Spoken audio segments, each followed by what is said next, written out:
What's going on, guys? Alright, so here with a couple days worth of pickups. One Goodwill, but mostly V-Stock. They had a couple discounts of V-Stock. Not much, but you know, maybe 10, 15 bucks here or there.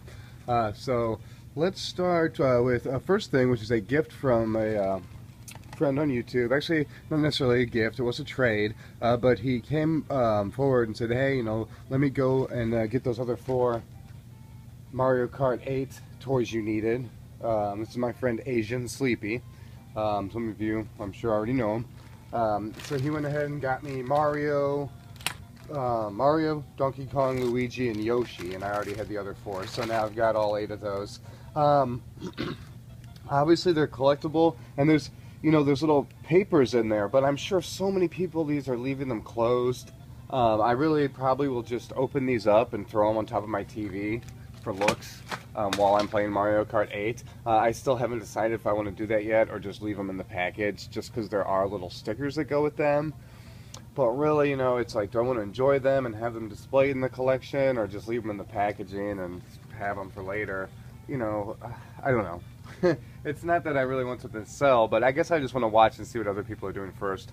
So the next thing I got here is just one Goodwill pickup for $3. I got Hot Shots 2 Golf. So, those alright, fine, but Goodwill now, I literally stop at Goodwill if it's gonna take me 6 or 7 minutes. If I could stop in there, get something really fast.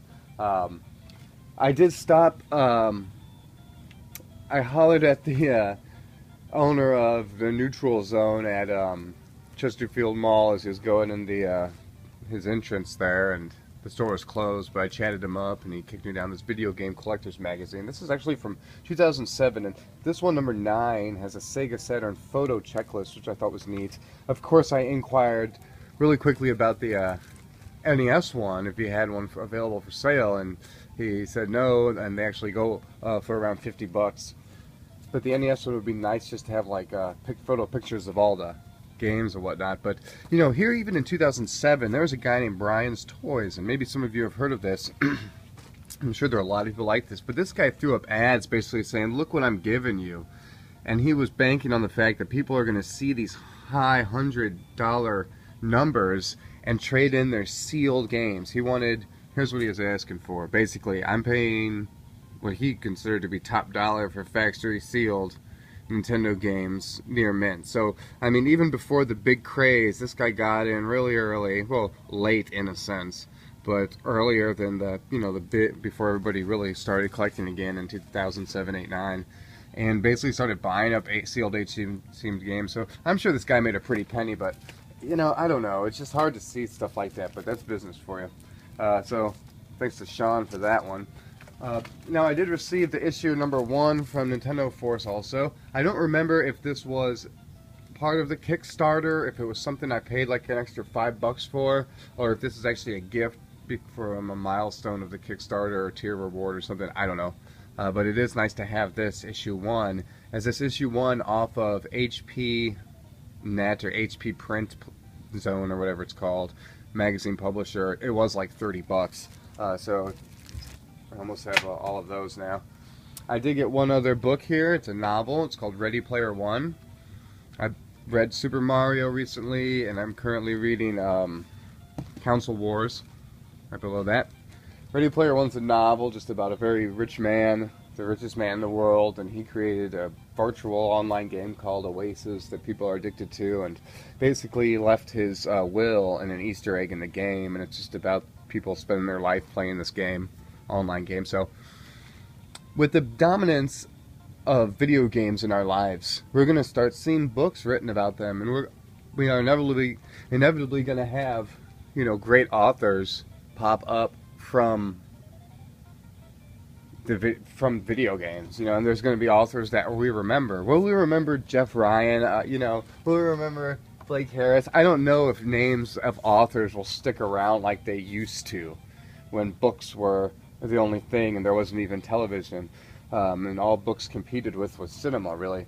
I don't think authors will ever hold names like that. I mean, I'm sure they do to some people, but never. I don't think they'll ever get really big, but there are some great books out there, and I think Ready Player One is definitely one of the first good novels, at least the first that I've heard about, because I'm sure I would have heard and been told about something before this. So yeah, I'll let you guys know what I think about this, but I'm sure somebody else has already read this who's watching, so if you care to chime in, let me know what you thought. Alright, so Bucky O'Hare. I've been looking at a manual for sale online for a while now. It's been a little expensive. But then the other day I got my second $20 off coupon from eBay, and it literally popped up moments after I had looked at this. So I went ahead and picked this up and ended up paying 26 bucks overall for this. And it's just a very good copy of Bucky O'Hare manual. And this is, when I go to buy manuals like individually, Konami manuals are usually the first ones that I'm trying to complete, and I'm basically trying to get all the Konami manuals first. They seem to be the most interesting manuals, and then there's, you know, just grabbing some here or there to make CIBs or whatnot. So I might go by to buying lots, but lots are just pretty much for filler. But at this point, you know, manuals might be worth something someday, because people are going to want to be making those CIBs. So, you know, just like cases, I'm sure people will be going after those someday. Alright, now to the games. So let's look at these Super NES games really quick. First one I got, it's actually a really rare game. There's only 3 available on eBay right now, and they're all close to 20 bucks. Terrible labels on all 3 of them. But that's Realm by Titus. Same people who made Incantation. Now, while Incantation holds about an $80 plus price tag, 60 to 80, Realm is still about $10 value. Like I said, it is going for close to 20 on eBay, but you can still find it's around for its true value of $10. But it is very rare, and you just don't see it. And this one, along with like Spanky's Quest, you just don't see these games that often.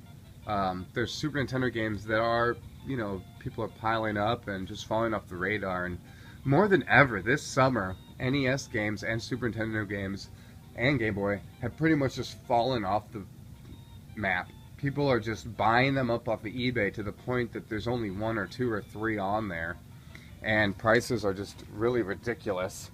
So for me, you know, finding games at a V-Stock and around the town seem to be the best bet still for Super Nintendo. So I picked up the Jungle Book, and why I picked this one up is because this was the red in-label variation, and I believe this was the first release of it, or possibly the second, you know, who knows. But I think this was the first, as the one that I normally see is the more common one. It's got like a green label on the end. So I did pick that up, and I am gravitating towards Disney games, so you know, that's just one thing. I'm just kind of picking a category here or there. So I am going after all Disney games right now on the Super Nintendo, so when I find good-looking Disney games, I'm just picking them up. I found a copy of Captain America and the Avengers, and this was about $12. Not a bad price. You know, this thing will hit 20 next year. It's already in the teens, I think. Around high teens or so. Alright, Beat 'em Up. It's kind of a mix between an 8-bit and a 16-bit game, though, in my opinion. It's still fun. And then I picked up Adventure Island. Somebody traded this in, actually, like right before I got there. So, yeah, I paid about $5 less than this is worth. And this is a pretty fun game. One of the reasons I like this game, Super Adventure Island, is you would think with the progression of Adventure Island 1, 2, 3 on the NES, and then jumping into the Super Nintendo, it would continue a linear sequence of like the games where you ran around getting dinosaurs and running on the map, but it doesn't. This one harkens back to the first Adventure Island. So this Super Adventure Island is basically like the original Adventure Island on the NES, just super. You know, so there's no dinosaurs, there's no world map, it's just a straight up platformer. So to me, this one is pretty fun. I haven't played the other ones on the Super NES since I rented them 25 years ago or 20 years ago or whatever. So I am having a lot of fun with this game. And just very hard game. What can I say? You're going to die a lot and you have to memorize a lot of stuff. So, yeah, and let's see here. The last Super Nintendo game I got is Ultraman, and that is a Bandai game. So I'm going after Namco and Bandai also. You know, and then, you know, like I said, rare games I see. I'm just not getting all the filler right now. I'm passing on a lot of the common stuff in the filler, even though I could be buying it. You know, either way, everything's going up. But I'm, you know, there's those games I'm kind of, like I said, I'm gravitating towards certain games. So, well, that's it. See you later.